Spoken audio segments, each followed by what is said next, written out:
तो किसी मित्र ने पूछा है कि ये कॉम्पिटिटिव एग्ज़ाम के बारे में मैं बोल रहा था कि भई इस रैट रेस में भाग लेना ज़रूरी है, इतना टेंशन और लाखों में से लाखों में से कुछ उसका मैं देख रहा था कितने प्रतिशत जॉब्स हैं, तो जितने अप्लाई करते हैं, तो 0.1 मतलब 1000 में से 1 जॉब है।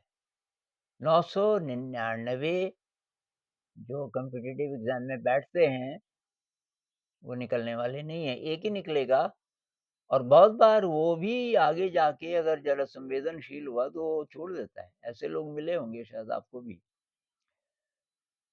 तो मैंने बोला था और भी विकल्प हैं, जीने के और भी तरीके हैं, कोई और जॉब कर सकते हैं। तो एक अ मित्र ने पूछा कि और क्या कर सकते हैं?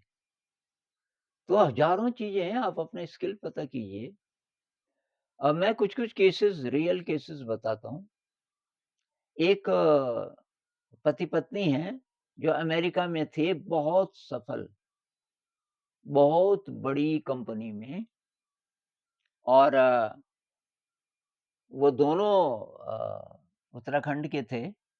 इस समय हम लोग भी उत्तराखंड में हैं। तो उनकी शादी हो गई और दोनों बहुत पैसा कमा रहे थे वहाँ, लेकिन खुश नहीं थे और उनको याद आई कि यार गाँव में तो हमारी ज़मीन थी और मतलब लड़की के भी गाँव में थी पर लड़के ने बोला कि ज़मीन तो हमारी भी बहुत है। वो दोनों के दोनों सब जॉब छोड़ कर के अभी गाँव में रह रहे हैं उत्तराखंड के एक गाँव में और वहाँ उन्होंने एक छोटी-सी दुकान भी खोल दी क्योंकि वहाँ टूरिस्ट लोग जाते हैं उधर से, तो उन्होंने एक छोटी दुकान खोल दी और उधर भी वो बिज़नेस लाइन में थे बड़ी-बड़ी कंपनियों में, तो वो उस स्किल का वो यहाँ उपयोग कर रहे हैं कि भई यहाँ कौन-कौन सी ऐसी चीज़ें हैं जो लोकल मार्केट में नहीं मिलती और टूरिस्ट लोगों को ज़रूरत पड़ती है।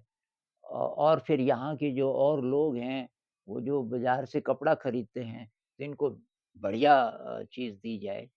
तो उन्होंने कोई टेलर्स 1-2 टेलर्स को भी ट्रेन किया कि भई ऐसे-ऐसे करके तुम जैकेट बना सकते हो। ऐसे करके पैंट है, पैंट के अंदर भी एक पतला कपड़ा जैसे कोट के अंदर होता है वो लगा लगा सकते हो। ऐसे-ऐसे करके उन्होंने नए-नए डिज़ाइन ज़्यादा पैसा कमाने के लिए नहीं, लेकिन वो गाँव में ठीक-ठाक ढंग से रह सकें और वो बहुत खुश हैं, बहुत खुश हैं। एक और साहब वो भी काफ़ी पैसा कमा रहे थे और उसको ये वर्मी कल्चर का पता चला। एक प्रकार का कंपोस्ट और उसमें केंचुए पैदा करते हैं। तो उसने सोचा ये तो मैं गाँव में भी कर सकता हूँ। गाँव में आ गया और वो उसी प्रकार की खाद बनाता है और वो बहुत महँगी बिकती है। तो और हज़ारों काम हैं, आप ड्राइविंग कर सकते हैं, टेलरिंग कर सकते हैं, कारपेंटरी कर सकते हैं, आप बढ़ई मिस्त्रीगिरी कर सकते हैं, आप टाइल्स लगाने का काम कर सकते हैं। अब आप बोलोगे कि यही करना था तो हमने पढ़ा क्यों? अरे भई पढ़ा वो भी काम आएगा शायद कहीं न कहीं, लेकिन अब जब पता चल गया कि ये लाइन ठीक नहीं है मेरे लिए, इससे तनाव हो रहा है, तो क्यों ना हम ऐसा काम कुछ करें। ये जड़ी-बूटियाँ उगाने का काम कर सकते हैं अगर आपके पास ज़मीन है। आप ग्रीटिंग कार्ड्स बना सकते हैं तरह-तरह के। एक लड़के ने क्या किया आईएएस की तैयारी कर रहा था, नहीं निकला और उसने चाय की दुकान खोल दी और उस चाय में उसने थोड़ा-सा रिसर्च की कि कैसे कप हों, कैसे तश्तरियाँ हों और उसमें अ कुछ-कुछ करके और दुकान कैसी-कैसी हो, उसमें म्यूज़िक कैसा हो और सब उसकी दुकान में आने लग गए। और फिर उसने और भी दुकानें और शहरों में खोल दी अ, अपने लोग रख के और वो कह रहा है कि जितना पैसा मैं चाय से कमा रहा हूँ, इतना पैसा मैं वैसे नहीं कमा सकता था।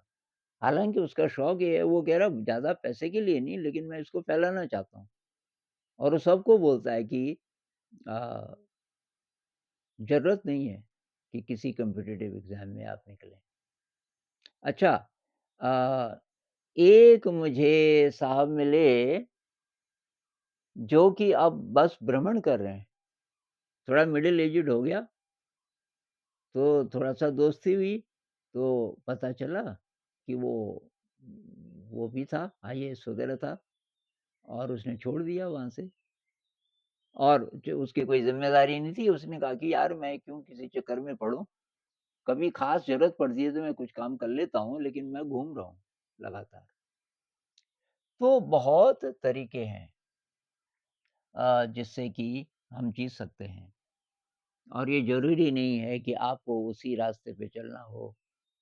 और कुछ-कुछ लोग ये भी कह रहे हैं कि लेकिन अभी तो मैं अकेला हूँ, तो मेरे तो माता-पिता हैं, उनकी भी देखभाल अरे सब हो जाएगा। आपने अभी पता नहीं किया, आप पता करोगे तो कई दूसरे रास्ते हैं। एक एक शेर है ना, हज़ारों दर खुले हैं ज़िंदगी के, खुदाया शुक्रिया बेघर हुए हम। कि मैं बेघर हो गया बेसहारा हो गया, मतलब इस केस में ये कि ये जिस लाइन में जा रहे थे, अब पता चला कि ये ठीक नहीं है, तो कहाँ जाएँ? हज़ारों रास्ते हैं, पता करेंगे तो आपको मिलेगा।